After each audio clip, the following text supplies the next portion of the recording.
رسول اللہ صلی اللہ علیہ وآلہ وسلم مسجد سے باہر تشریف لا رہے تھے کہ راستے میں رش اور بے تربیتی کی وجہ سے مرد اور خواتین کا اختلاط سا ہو گیا۔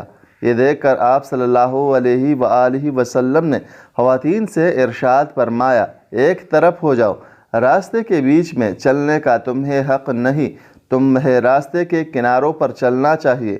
اس فرمان کے بعد خواتین دیواروں کے ساتھ اتنا چمٹ کر چلتی تھی کہ دیوار کے ساتھ لگنے کی وجہ سے ان کا لباس دیوار کے ساتھ اٹک جاتا۔ رسول اللہ صلی اللہ علیہ وآلہ وسلم نے فرمایا، تمہارے سب سے بہتر دنوں میں سے جمعہ کا دن ہے۔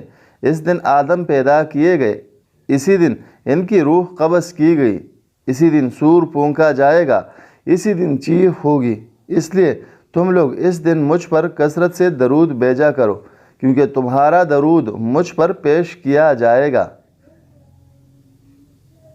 سیدنا تمیم داری رضی اللہ عنہ سے روایت ہے کہ رسول اللہ صلی اللہ علیہ وآلہ وسلم نے فرمایا، یہ دین وہاں تک پہنچ جائے گا جہاں تک دن رات پہنچے ہوئے ہیں۔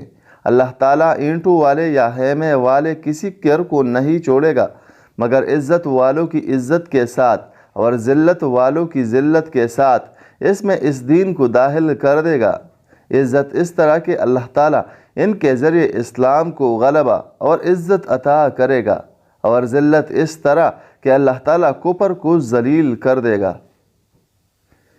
حضور نبی کریم صلی اللہ علیہ وآلہ وسلم کا فرمان ہے، جنت میں ہر نبی کا ایک ساتھی ہوگا، اور میرا ساتھی جنت میں حضرت عثمان رضی اللہ عنہ بن عفان ہوں گے۔ حضرت ابو ہریرہ رضی اللہ عنہ نے بیان کیا کہ ایک صحابی رسول صلی اللہ علیہ وآلہ وسلم کی خدمت میں حاضر ہوئے اور عرض کیا کہ یا رسول اللہ، میرے اچھے سلوک کا سب سے زیادہ حقدار کون ہے؟ فرمایا کہ تمہاری ماں ہے۔ پوچھا اس کے بعد کون ہے؟ فرمایا کہ تمہاری ماں ہے۔ انہوں نے پھر پوچھا اس کے بعد کون؟ نبی کریم صلی اللہ علیہ وآلہ وسلم نے فرمایا کہ تمہاری ماں ہے۔ انہوں نے پوچھا اس کے بعد کون ہے؟ نبی کریم صلی اللہ علیہ وآلہ وسلم نے فرمایا کہ پھر تمہارا باپ ہے۔